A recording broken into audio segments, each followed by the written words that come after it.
Sound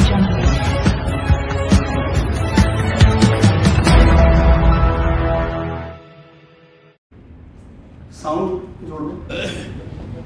कितना बड़ी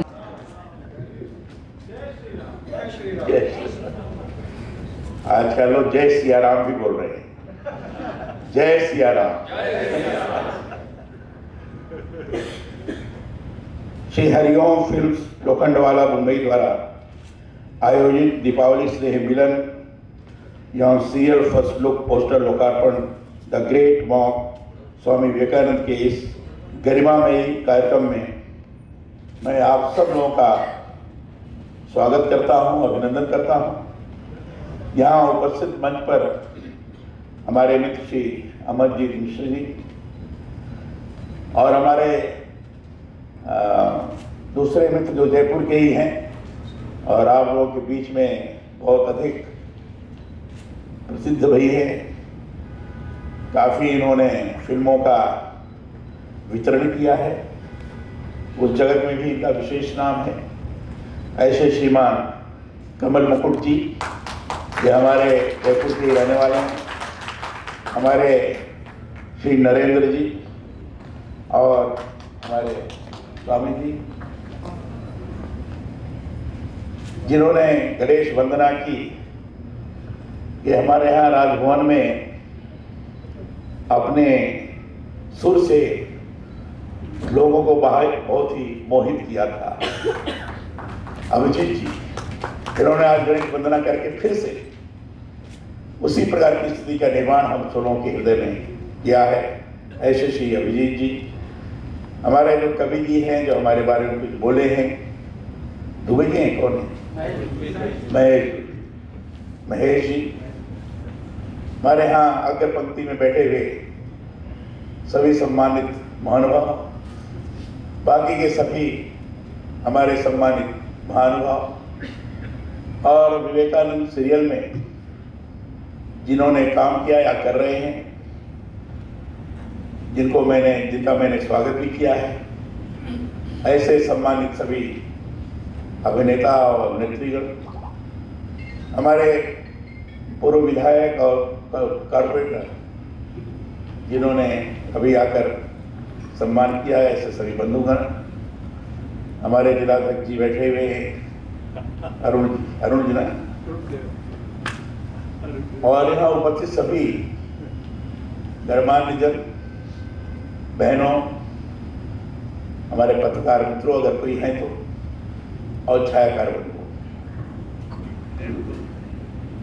मैं अपने व्यक्तिगत कार्य की दृष्टि से मुंबई आया हुआ था।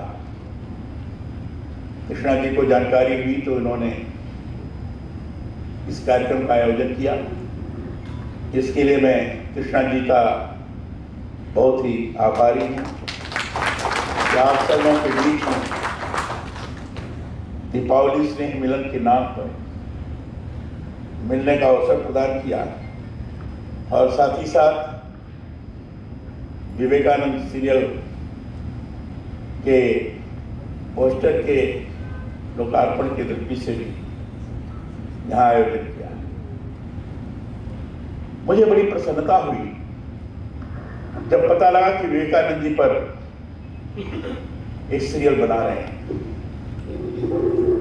जब पहले विवेकानंद जी पर सीरियल शुरू किया जा रहा था तो सबसे पहले इन्होंने गीत का लॉन्च किया था, गाने का, तो उसमें भी इन्होंने मुझे बुलाया था। और ऐसा सुयोग बैठा है कि अब सीरियल के पोस्टर का भी लॉन्च जब किया है तो मुझे उसने बुलाया है। ये मैं अपना सौभाग्य ही मानता हूँ। विवेकानंद जी को कौन ऐसा है जो नहीं जानता? विवेकानंद जी का बचपन कैसा बीता, किस ढंग से बीता, ये बताने की आवश्यकता नहीं है। शुरू से ही खोजी वृत्ति के रहे, हर चीज को तर्क की कसौटी पर कसते रहे, और वो कसौटी पर नहीं कोई आता था और मानने के लिए तैयार नहीं होते थे। अद्भुत प्रकार के प्रतिभा के धनी थे। प्रारंभ से ही उनके मन के अंदर यह भाव जगा था कि भगवान है, कहां है, कौन कहता है कि ईश्वर है? किसी ने अगर देखा है तो मुझे बताए। साधु, सन्यासी, संत, महात्मा, विद्वज्जन जिससे भी संपर्क करते थे तो पूछते थे, आपने ईश्वर को देखा है? संतोष पर जवाब कहीं नहीं मिलता था। बड़े हुए इसी प्रकार की खोज में लगे रहे। संयोग से एक बार इनका जाना हुआ स्वामी रामकृष्ण परमहंस के आश्रम में, जिनका चित्र यहां बना हुआ है, पोस्टर में लगा हुआ है। और वही बात उन्होंने रामकृष्ण परमहंस से भी पूछा था और कहा था, आपने ईश्वर को देखा है? तो उन्होंने तुरंत जवाब दिया कि देखा ही नहीं है, उनसे बात ही मैं करता हूं। देखा तो है नहीं, उनसे बात ही करता हूं। यह आश्चर्यचकित थे। किसी ने उनको कहा था कि आप जाइए रामकृष्ण परमहंस के यहां, आपको नौकरी मिल जाएगी। पारिवारिक स्थिति के कारण उनको नौकरी की तलाश थी, तो गए थे नौकरी के दृष्टि से। और जाते ही रामकृष्ण परमहंस ने देखकर ही कहा, अरे तुम्हें तो बहुत पहले से मैं ढूंढ रहा था, कहां थे तुम? आ गए। ये भी आश्चर्यचकित थे। मन में था कि हम तो नौकरी मांगेंगे। लेकिन पहला सवाल इन्होंने यही किया, क्या आपने भगवान को देखा है? उन्होंने कहा देखा है। इसके पहले भी मिले थे, उस समय भी उन्होंने प्रश्न किया था, लेकिन उस समय उनको ध्यान में नहीं था कि शायद इस प्रकार का उत्तर मिलेगा। रामकृष्ण परमहंस ने यह भी कहा कि तुम नौकरी चाहते हो तो मां से जाकर मांग लो, तो वहां से मांगे। ओके, मां से प्रार्थना किया उन्होंने, नौकरी मांगना भूल गए और उन्होंने कहा, हे मां, मुझे ज्ञान दो, बुद्धि दो, विवेक दो। ज्ञान दो, बुद्धि दो, विवेक दो, श्रद्धा दो, भक्ति दो। ये उन्होंने 3 बार स्वामी जी ने कहा कि जाकर उन्होंने इसी शब्द को दोहराया और अंत में धीरे धीरे ऐसा आकर्षण बढ़ा कि स्वामी जी के पास जाना शुरू कर दिया उन्होंने। और उस आकर्षण से स्वामी जी के सानिध्य के कारण उनके अंदर स्वतः यह अनुभूत हुआ, हाँ भगवान है। भगवान की अनुभूति होती है। उस दिशा में जो चिंतन करता है वो प्राप्त होता है, और इसलिए वो स्वामी जी के भक्त होते हैं। उनके बारे में वर्णन करना हो तो बहुत लंबा समय लग जाएगा। मैं बीच बीच में काट के बोल रहा हूं। जब स्वामी जी नहीं रहे तो स्वामी विवेकानंद ने पूरे देश का भ्रमण किया। स्वामी जी के शिष्यों को कैसे रखना, क्या करना, ये भी उनके सामने समस्या थी। उनकी प्रबंध व्यवस्था करते हुए पूरे देश का भ्रमण किया। और देश के भ्रमण करने के बाद उन्होंने दिल्ली जब आए उस समय उनका नाम कोई दूसरा था, मुझे इस समय स्मरण नहीं हो रहा है, याद नहीं आ रहा है। कोई कह रहा है कि नहीं रहे तो था ही। वो स्वामी जी के बनने के बाद दीक्षा, ये नाम दिल्ली जब गए थे ही नाम, दिल्ली से वो राजस्थान की तरफ प्रवेश, राजस्थान में अलवर गए, अलवर से होते और आगे बढ़े फिर खेतड़ी गए, खेतड़ी के महाराज भी थे, उनके यहाँ रहे और उनके यहाँ ही उन्होंने काफी दिन रहकर उसी समय शिकागो में सर्वधर्म सम्मेलन बात चल रही थी। लोगों ने कहा स्वामी जी को जाना चाहिए। अब स्वामी जी की बात खर्चा नहीं, किराया नहीं, कैसे जाए? तो आप आश्चर्य करेंगे, खेतड़ी के महाराज ने कहा कि आपका नाम आप दिशा में नहीं रहेगा, आपका नाम यहां से विवेकानंद होता है। खेतड़ी के महाराज ने उनका नाम विवेकानंद रखा और वहां जो पोशाक आप पहने हुए देखते हैं विवेकानंद की, वो पोशाक उन्होंने किया और साफा किया। खेतड़ी के महाराज ने उनको साफा पहनाया, पोशाक पहनाया और कहा चाहिए। बीच की घटना के बारे में बड़ा उल्लेख करना होगा, इसे उसको छोड़ते मैं आगे बढ़ रहा हूं। वो गए, उनका प्रबंध हो गया, किराए का प्रबंध हो गया, गए शिकागो पहुंचे। लोगों को लगा कि कैसा महात्मा है। जब कहते थे मैं धर्म सम्मेलन में भाग लेने आया हूं तो कई लोग हंस उड़ाते थे। किसी तरीके से उनको प्रवेश मिल गया, वहां भी संपर्क था और उसकी भी घटना है, प्रवेश मिल गया। गए दल में हुआ कि भारत से आए हैं, इनको अंत में बोलने का 2 मिनट या 5 मिनट ऐसे ही था, 5 मिनट बोलने का मौका मिलेगा। ये 1893 की बात है। 5 मिनट बोलने का या 2 मिनट ऐसा था।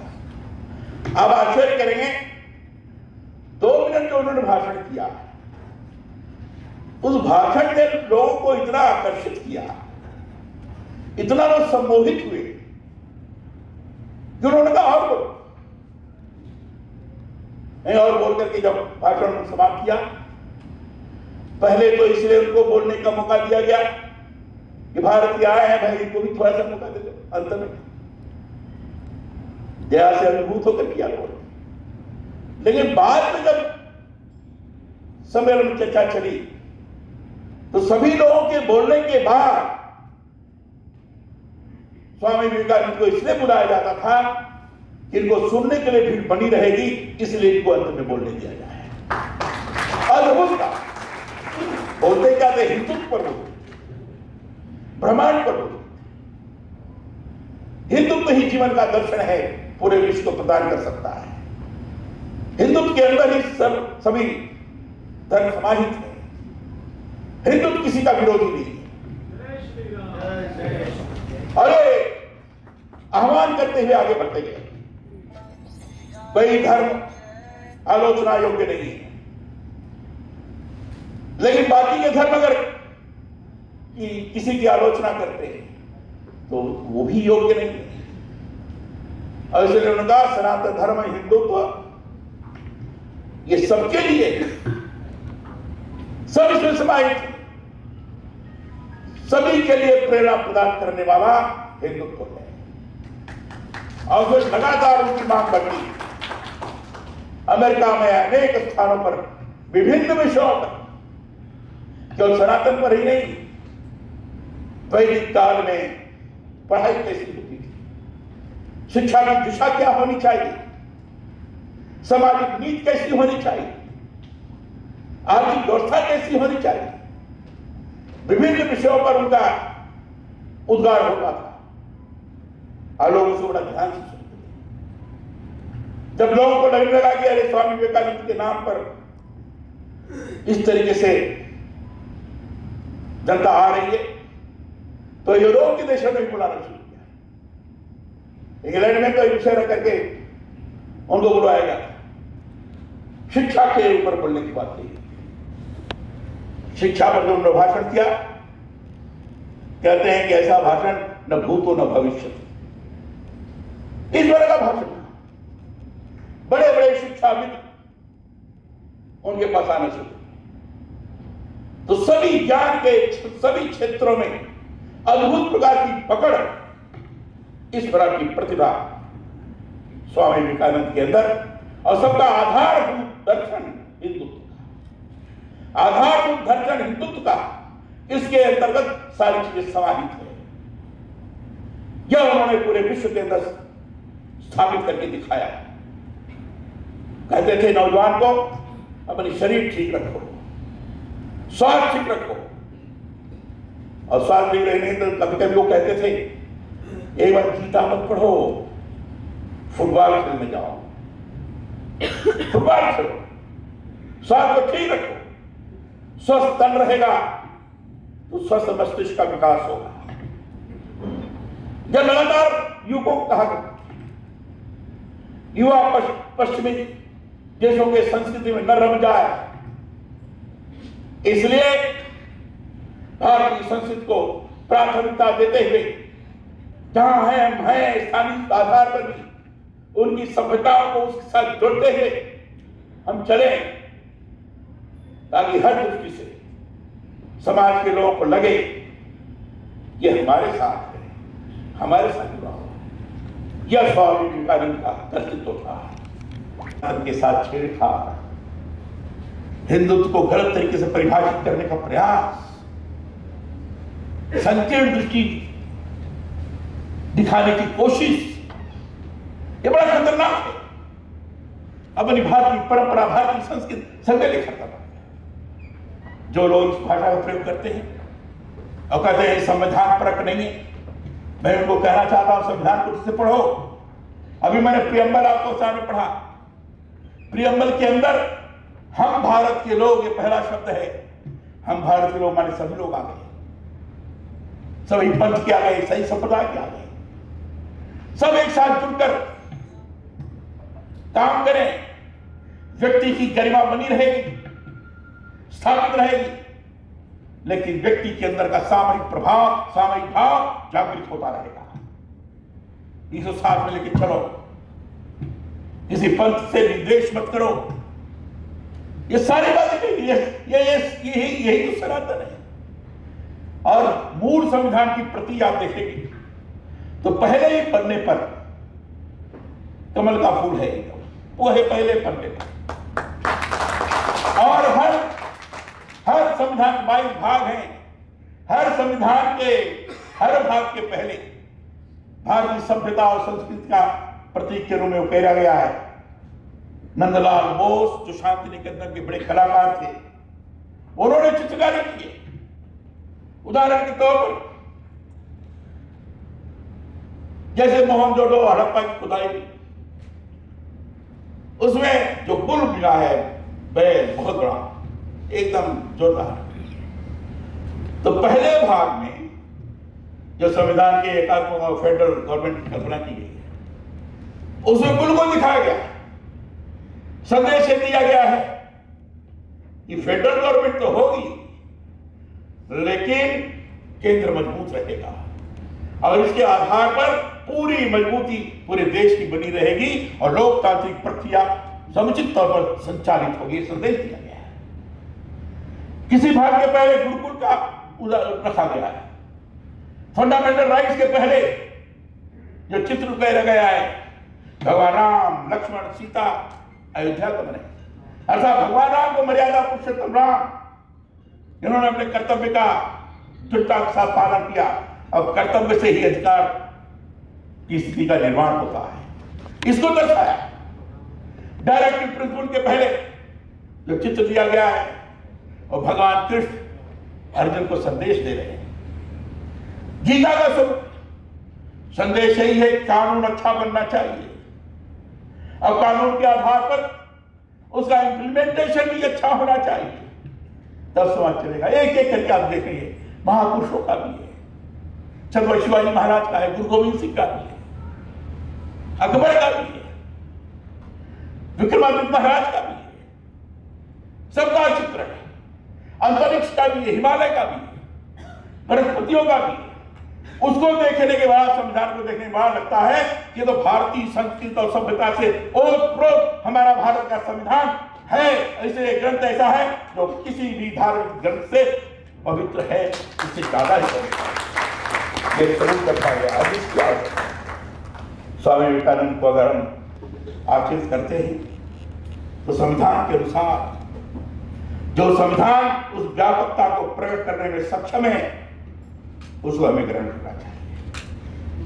ये सीरियल जो बना रहे हैं, सीरियल के माध्यम से निश्चित रूप से विवेकानंद जी का संदेश आम जन को प्राप्त होगा, ऐसा मेरा विश्वास है, और उसके अनुसार अपना आचरण करेंगे। इसी बात को कहकर मैं ये सीरियल सफल हो, आगे बढ़े, ये शुभकामना व्यक्त करते हुए अपनी वाणी में समाप्त करता हूं। बहुत बहुत धन्यवाद।